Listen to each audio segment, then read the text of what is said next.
नमस्कार मित्रों, आज हम छंद के टॉपिक को आगे बढ़ाते हुए अगले क्रम में चलते हैं। पिछले दिन हमने आपके लिए अनुष्टुप छंद का प्रयोग किया। आज हम नंबर 2 मालनी छंद।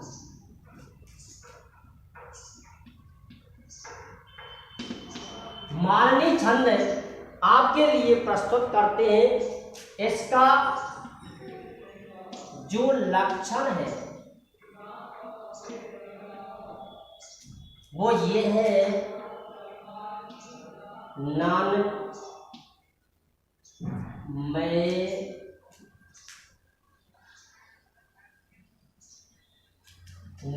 में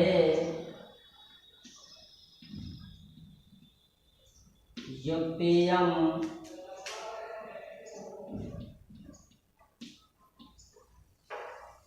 मालनी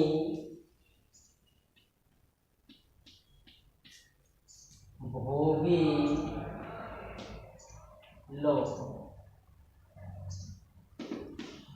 इसका ये लक्षण है, नन में युतेयम मालनी भोगी लोक।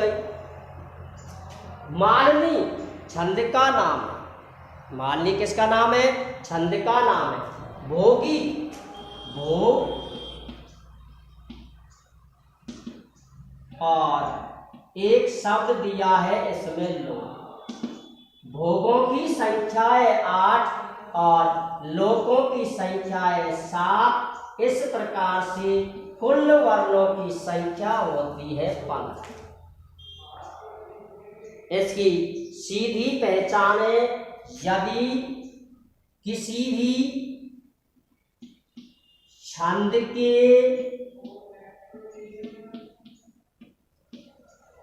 प्रत्येक चरण 15 वर्ण दिए हो। कितने वर्ण? 15 वर्ण। तो वह मालनी छंद होती है। यदि किसी भी छंद के प्रत्येक चरण में वर्णों की संख्या 15 दी हुई हो तो वह मालनी छंद होती है। इस छंद के प्रत्येक चरण में वर्णों की संख्या होती है 15 और चारों चरणों में चारों चरणों में इसकी संख्या होती है 7। यानी मालनी छंद के प्रत्येक चरण में वर्णों की संख्या होती है 15 और कुल चरणों में वर्णों की संख्या होती है 7। जिसका पहला जो गण मिलता है वो मिलता है नर।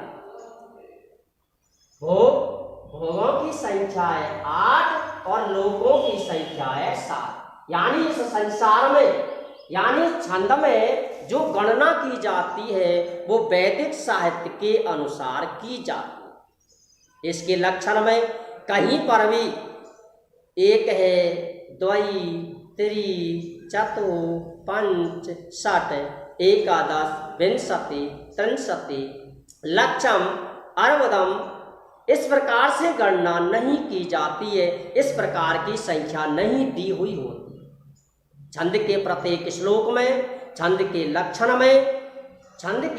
में अर्थात किसी भी छंद में जो गणना अर्थात संख्या का जो उल्लेख किया है वो वैदिक साहित्य के अनुसार किया गया है। इसलिए जहां भोग आते हैं वहां होते हैं 8 और जहां लोक होते हैं वहां होते हैं 7। अर्थात इसका मतलब यह है बच्चों कि पहली जो यति होती है वो अष्टवर्ण पर होती है।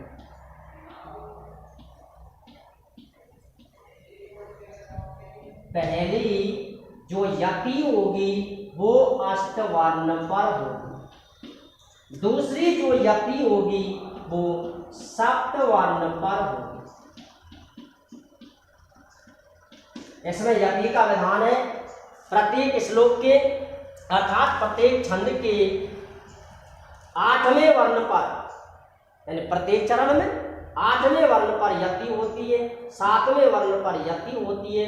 कुल वर्णों की संख्या यदि 15 दी हुई हो तो वहां मालिनी नामक छंद होती है। इसमें जो गणरचना दी गई है इसके प्रत्येक चरण में, प्रत्येक चरण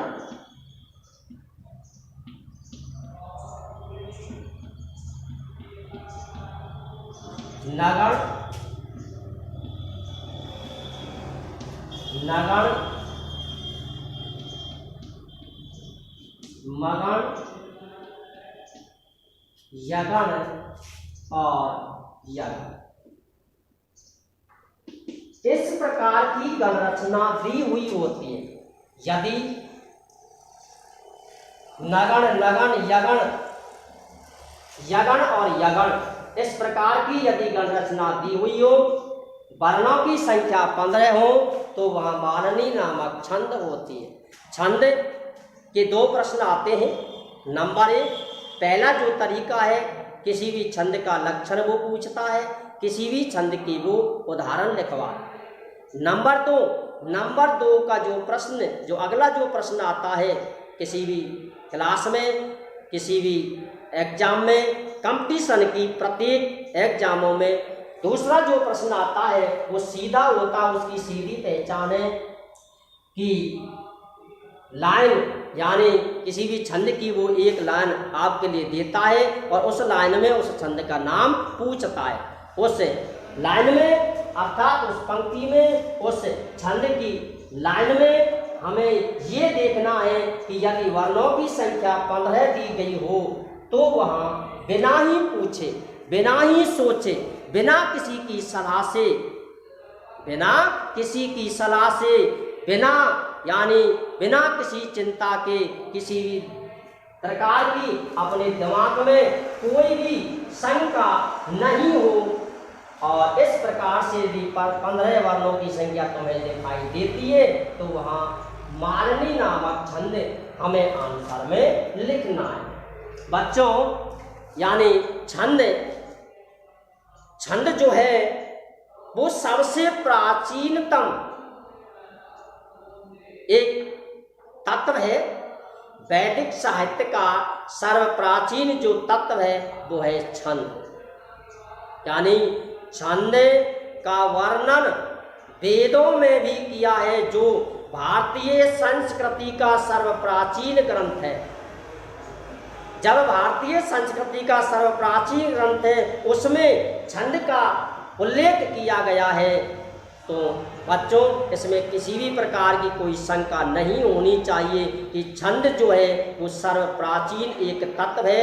छंद के बगैर, यानी छंद के बगैर हमारा सब कुछ अधूरा माना गया है। इसमें पहले जो एक बिंदु आता है, एक प्रश्न आता है कि श्लोक, छंद को ही श्लोक कहते हैं, हम भी कहते हैं, छंद को ही श्लोक कहते हैं।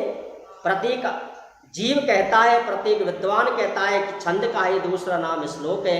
अर्थात श्लोक पहले छंद नहीं थी, उसका नाम ही श्लोक था। उसका नाम ही क्या था? श्लोक। और उस श्लोक में अनुष्टुप छंद थी, यानी उससे पहले गायत्री छंद थी। गायत्री छंद और अनुष्टुप छंद का जो प्रयोग किया है वो महर्षि वाल्मीकि ने श्री रामायण की रचना करते समय सबसे पहले जो श्लोक लिखा वो अनुष्टुप छंद में लिखा। यानी वहाँ अनुष्टुप छंद का प्रयोग नहीं था, अनुष्टुप नाम नहीं था, लेकिन उसका नाम श्लोक था। वैदिक साहित्य में, वेदों में उसका वर्णन छंद के नाम से नहीं दिया है, यानी श्लोक था। श्लोक जो है छंद थी, लेकिन श्लोक जो है वो अनुष्टुप छंद ही श्लोक। अनुष्टुप जो छंद है वही श्लोक है। श्लोक के श्लोके षष्ठम गुरु पंचम लघु सर्वत्र, यानी श्लोक का छठवां वर्ण गुरु हो और सभी चरणों में पांचवा वर्ण गुरु हो तो वो अनुष्टुप छंद होती है। यानी वहाँ छंद का नाम नहीं दिया है, श्लोक दिया है। यहाँ जितने भी तुम्हें यानी पहले सबसे पहले वेदों में 7 छंदों का वर्णन है। उन 7 छंदों में ये क्रम है कि गायत्री छंद के प्रत्येक चरण में वर्णों की संख्या 8 थी, लेकिन उसमें 3 चरण थे। लेकिन उसमें चरण कितने थे? 3। उसके बाद 4-4 वर्णों की उसमें वृद्धि की गई, नाम नहीं दिया, 4-4 वर्णों की उसमें वृद्धि की गई। 8 या 24, 3 चरण थे, 8-8 वर्ण, 24, उसके बाद हुए 28, उसके बाद हुए 32, उसके बाद हुए 36, उसके बाद हुए 40। इसी क्रम से जितने वर्णों की संख्या आगे बढ़ती गई, लेकिन ऐसा नहीं है कि 4 वर्ण के अलावा 5 वर्ण उसमें बढ़ा दिए जाएं, ऐसा नहीं है। यानी क्रम के अनुसार प्रत्येक अगले क्रम में 4 वर्णों की वृद्धि की जाती है। पहले 7 छंदों का वर्णन वेदों में किया गया है, लेकिन आगे चल के इस लौकिक साहित्य में अनेक छंदों का निर्माण आपने पढ़ा है और आगे भी पढ़ते हुए आप लोग चलेंगे। इस प्रकार से मालनी छंद में वर्णों की संख्या है 15। प्रत्येक चरण में यदि वर्णों की संख्या 15 दिखाई देती है तो वह मालनी नामक छंद होती है। इसमें हमें आपके सामने एक उदाहरण देते हैं।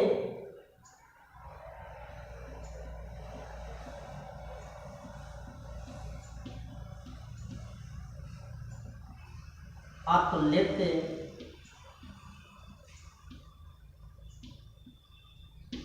वलधामम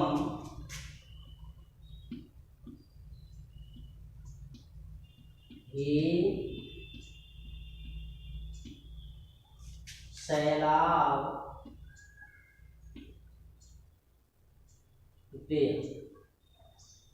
ये एक चरण है। इस प्रकार से दूसरा जो प्रश्न दिया होता है, इस प्रकार से वो आपके लिए एक चरण देता है। उस चरण में वो छंद का नाम पूछता है। इसमें वर्णों की संख्या है 15। इसमें वर्णों की संख्या कितनी है? 15। देखिए 1 2 3 4 5 6 7 8। 1 2 3 4 5 6 7।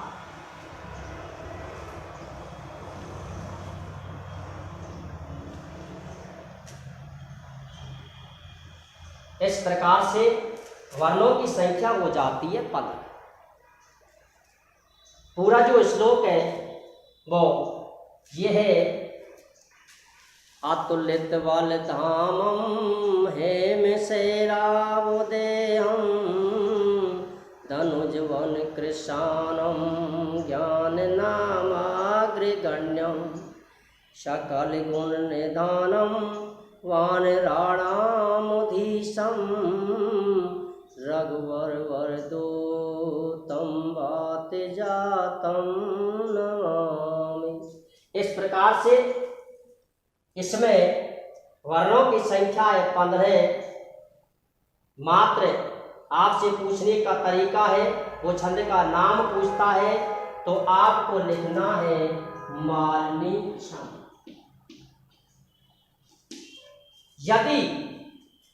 यदि वो गण रचना भी करवाता है तो आपको गण रचना अवश्य करनी। गण रचना करते समय इसका वर्णन मैंने आपके लिए पहले भी बताया था कि गण रचना करते समय आधे वर्ण की गणना नहीं की जाती। आधे वर्ण की गणना नहीं की जाती है। जिस वर्ण पर हलंत का प्रयोग किया गया हो उस वर्ण की गणना नहीं की जाती। जिस पे हलंत हो वो वर्ण ही आधा है, और अनुस्वार जिस वर्ण पे लगा होता है उसे हम गुरुवर्ण मानते हैं। विसर्ग जिसके बाद लगा हो उसे हम गुरुवर्ण मानते हैं। इसकी गुरुवर्ण को, लघु वर्ण को गुरुवर्ण किन किन अवस्थाओं में माना जाता है इसका वर्णन हमने आपके लिए पहले बतला दिया है। नंबर 1, लघु लघु लघु। कितने अक्षर हो गए? 3। जहां 3 वर्ण मिल जाते हैं उस जगह पे हमें गण बनाना है। लघु लघु लघु। 3 वर्ण, कौन सा गण है? नग। कौन सा गण है? नग। गुरु गुरु और मग। जिसके तीनों ही वर्ण लघु हों उसे नगण कहते हैं, जिसके तीनों ही वर्ण मगण हों उसे, तीनों ही वर्ण गुरु हों उसे मगण कहते हैं। लघु गुरु और ये है यज्ञ। इसके बाद चलते हैं लघु गुरु। है जो वर्ण है वो लघु है, लेकिन इसके बाद अनुस्वार का रूप दिया है, इसलिए इसे हम गुरु मानते हैं।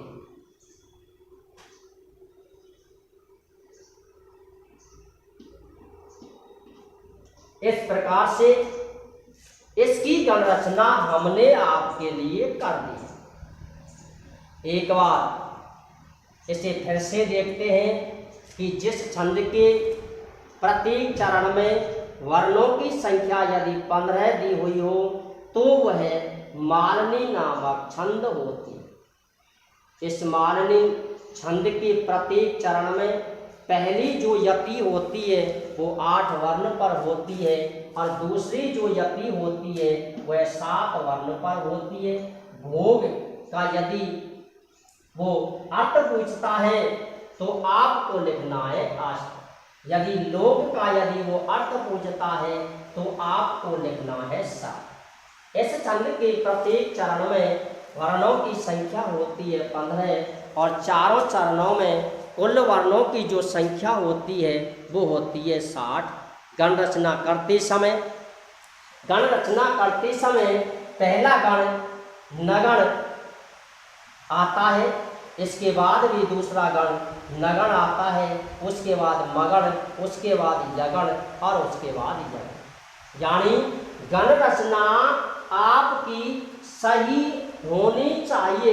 यदि आपको ये पता नहीं है कि इसमें कौन सा गण आना चाहिए, लेकिन यदि आपकी गण रचना बिल्कुल सही है तो आपका गण भी सही आएगा।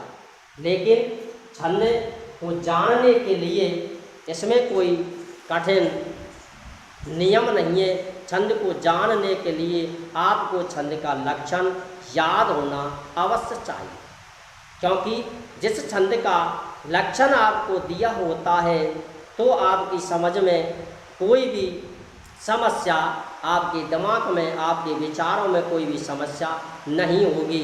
क्योंकि मैंने आपके लिए पहले ये बतलाया था कि अनुष्टुप छंद का जो लक्षण है उसमें कहीं पर भी अनुष्टुप छंद का वर्णन नहीं है, और अनुष्टुप छंद को छोड़कर प्रत्येक छंद का जो भी लक्षण होता है उस लक्षण में उस छंद का नाम दिया होता है। इसीलिए लक्षण यदि याद हो तो हमें ये भी समस्या नहीं आती है तो वह कौन सी छंद है। इस प्रकार से हमने आपके लिए अनुष्टुप और माल इन दोनों छंदों का प्रयोग बतला दिया है। अनुष्टुप छंद में वर्णों की संख्या होती है 8, और मालनी छंद में वर्णों की संख्या होती है 15। यदि 8 वर्ण तुम्हें दिखाई देते हैं तो वह अनुष्टुप छंद होती है, और यदि 15 वर्ण दिखाई देते हैं तो वह मालनी छंद होती है। मालनी छंद का लक्षण है नन्मय युतेयम मालनी भोगी लोकै। मालनी भोगी, भोग मान 8 और लोक मान होता है 7। इस छंद के प्रत्येक चरण में पहली जो यति होती है वह 8 वर्ण पर होती है, और दूसरी जो यति होती है वह 7 वर्ण पर होती है। इसी क्रम में आज हम इस मालनी नामक छंद को इसी जगह पर समाप्त करते हैं। जय हिंद, जय भारत। नमस्कार मित्रों, आज हम छंद के टॉपिक को आगे बढ़ाते हुए अगले क्रम में चलते हैं। पिछले दिन हमने आपके लिए अनुष्टुप छंद का प्रयोग किया। आज हम नंबर 2 मालनी छंद।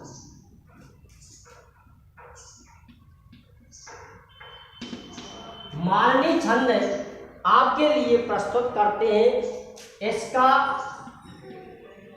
जो लक्षण है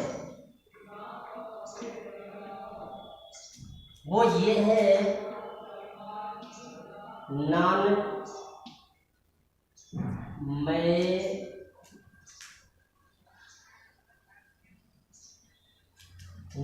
में युक्तियम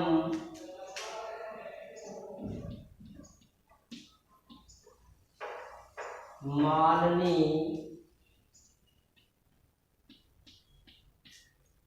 भोगी लोक।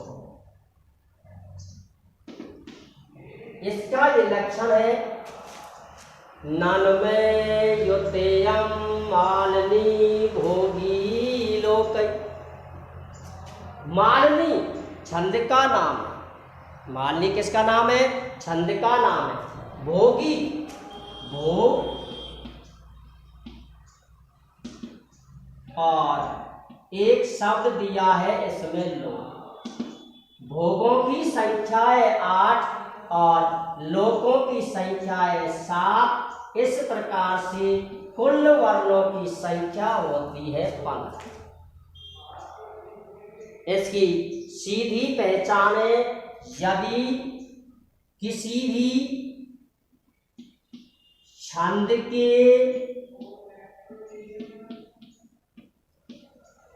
प्रत्येक चरण 15 वर्ण दिए हो। कितने वर्ण? 15 वर्ण। तो वह मालनी छंद होती है। यदि किसी भी छंद के प्रत्येक चरण में वर्णों की संख्या 15 दी हुई हो तो वह मालनी छंद होती है। इस छंद के प्रत्येक चरण में वर्णों की संख्या होती है 15, और चारों चरणों में चारों चरणों में इसकी संख्या होती है 7। यानी मालनी छंद के प्रत्येक चरण में वर्णों की संख्या होती है 15 और कुल चरणों में वर्णों की संख्या होती है 7। जिसका पहला जो गण मिलता है वो मिलता है नर। भोगों की संख्या है 8 और लोकों की संख्या है 7। यानी इस संसार में, यानी छंद में जो गणना की जाती है वो वैदिक साहित्य के अनुसार की जाती है। इसके लक्षण में कहीं पर भी एक है, द्वई, त्रि, चतु, पंच, षट, एकादश, विंशति, त्रिंशति, लक्षम, अर्वदम, इस प्रकार से गणना नहीं की जाती है, इस प्रकार की संख्या नहीं दी हुई होती। छंद के प्रत्येक श्लोक में छंद के लक्षण में अर्थात किसी भी छंद में जो गणना अर्थात संख्या का जो उल्लेख किया है वो वैदिक साहित्य के अनुसार किया गया है। इसलिए जहाँ भोग आते हैं वहाँ होते हैं 8 और जहाँ लोक होते हैं वहाँ होते हैं 7। अर्थात इसका मतलब ये है बच्चों कि पहली जो यति होती है वो अष्टवर्ण पर होती है।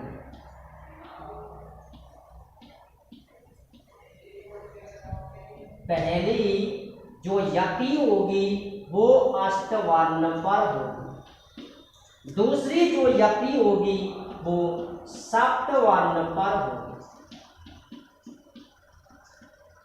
इसमें यति का विधान है प्रत्येक श्लोक के अर्थात प्रत्येक छंद के 8वें वर्ण पर, यानी प्रत्येक चरण में 8वें वर्ण पर यति होती है, 7वें वर्ण पर यति होती है। कुल वर्णों की संख्या यदि 15 दी हुई हो तो वहाँ मालनी नामक छंद होती है। इसमें जो गणरचना दी गई है इसके प्रत्येक चरण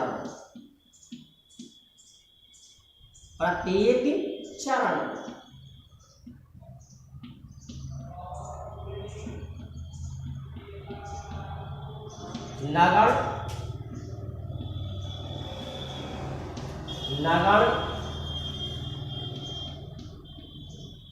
मगण, यगण और यगण, इस प्रकार की गणरचना दी हुई होती है। यदि नगण, लगन, यगण और यगण इस प्रकार की यदि गणरचना दी हुई हो, वर्णों की संख्या 15 हो तो वहाँ मालनी नामक छंद होती है। छंद के 2 प्रश्न आते हैं। नंबर 1, पहला जो तरीका है किसी भी छंद का लक्षण वो पूछता है, किसी भी छंद की वो उदाहरण लिखवा। नंबर 2 का जो प्रश्न, जो अगला जो प्रश्न आता है किसी भी क्लास में, किसी भी एग्जाम में, कंपटीशन की प्रत्येक एग्जामों में दूसरा जो प्रश्न आता है वो सीधा होता है, उसकी सीधी पहचान है कि लाइन, यानी किसी भी छंद की वो एक लाइन आपके लिए देता है और उस लाइन में उस छंद का नाम पूछता है। उस लाइन में अर्थात उस पंक्ति में, उस छंद की लाइन में हमें ये देखना है कि यदि वर्णों की संख्या 15 दी गई हो तो वहाँ बिना ही पूछे, बिना ही सोचे, बिना किसी की सलाह से, यानी बिना किसी चिंता के, किसी भी प्रकार की अपने दिमाग में कोई भी शंका नहीं हो और इस प्रकार से यदि 15 वर्णों की संख्या तुम्हें दिखाई देती है तो वहाँ मालनी नामक छंद हमें आंसर में लिखना है। बच्चों, यानी छंद जो है वो सबसे प्राचीनतम एक तत्व है। वैदिक साहित्य का सर्वप्राचीन जो तत्व है वो है छंद। यानी छंद का वर्णन वेदों में भी किया है, जो भारतीय संस्कृति का सर्वप्राचीन ग्रंथ है।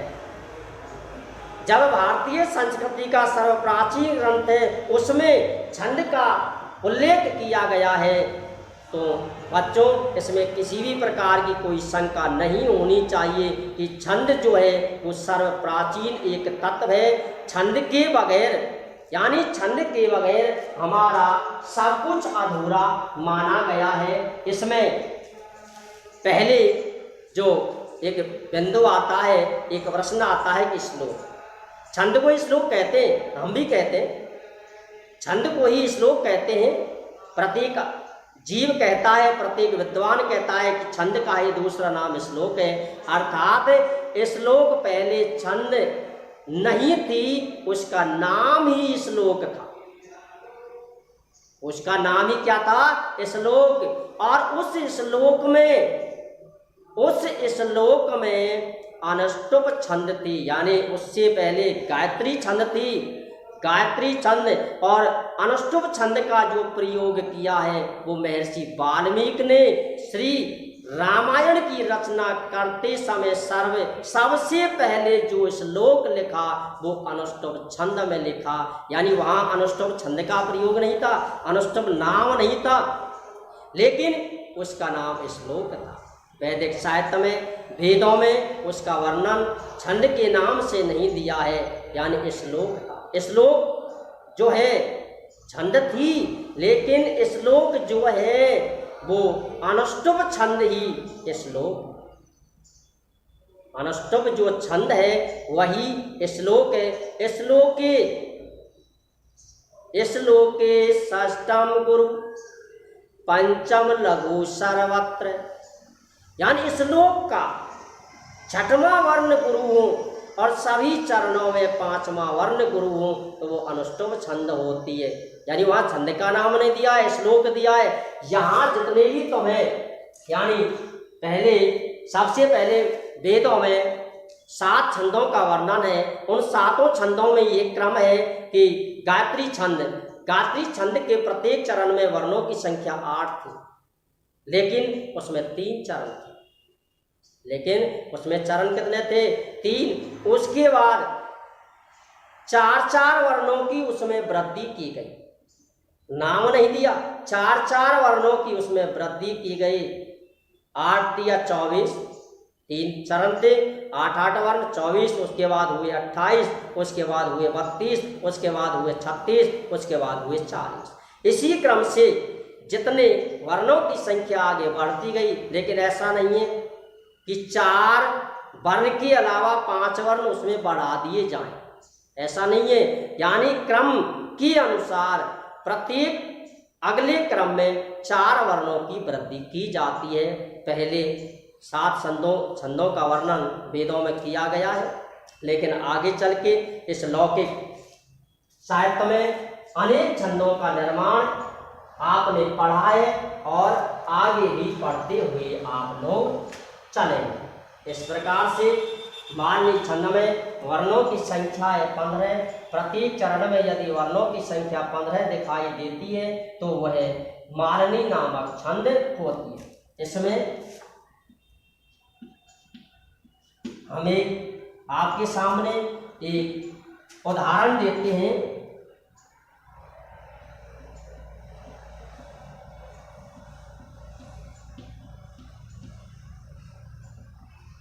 अतुलित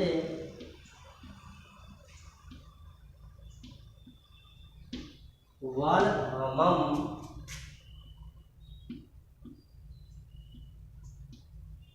ही सैलाब दे। ये एक चरण है।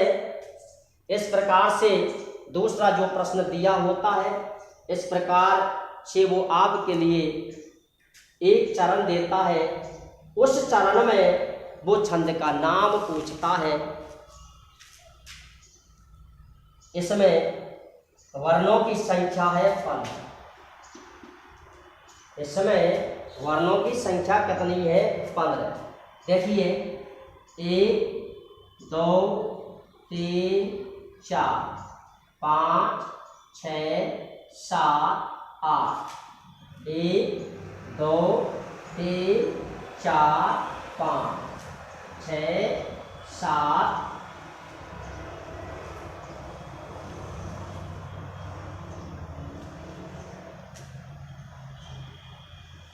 इस प्रकार से वर्णों की संख्या हो जाती है 15। पूरा जो श्लोक है वो ये है।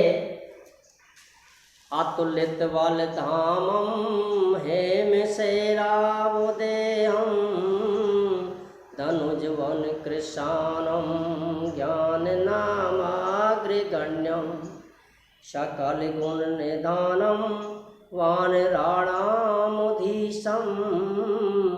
रघुवर वरदो तम बात जातम नमामि। इस प्रकार से इसमें वर्णों की संख्या है 15। मात्र आपसे पूछने का तरीका है, वो छंद का नाम पूछता है तो आपको लिखना है मालिनी छंद।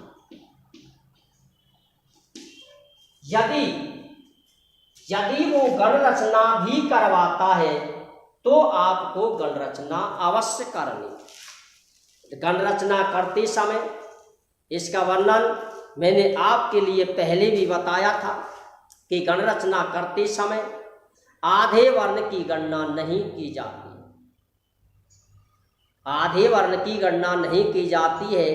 जिस वर्ण पर हलंत का प्रयोग किया गया हो उस वर्ण की गणना नहीं की जाती। जिस पे हलंत हो वो वर्ण ही आधा है, और अनुस्वार जिस वर्ण पर लगा होता है उसे हम गुरुवर्ण मानते हैं। विसर्ग जिसके बाद लगा हो उसे हम गुरुवर्ण मानते हैं। इसकी गुरुवर्ण को, लघु वर्ण को गुरुवर्ण किन किन अवस्थाओं में माना जाता है इसका वर्णन हमने आपके लिए पहले बतला दिया है। नंबर 1 लघु लघु लघु। कितने अक्षर हो गए? 3। जहां 3 वर्ण मिल जाते हैं उस जगह पे हमें गण बनाना है। लघु लघु लघु। 3 वर्ण। कौन सा गण है? नग। कौन सा गण है? नग। गुरु गुरु और मग। जिसके तीनों ही वर्ण लघु हों उसे नगण कहते हैं। जिसके तीनों ही वर्ण मगण हों उसे, तीनों ही वर्ण गुरु हों उसे मगण कहते हैं। लघु गुरु और गुरु, ये है यम। इसके बाद चलते हैं लघु गुरु। है जो वर्ण है वो लघु है, लेकिन इसके बाद अनुस्वार का रूप दिया है इसलिए इसे हम गुरु मानते हैं।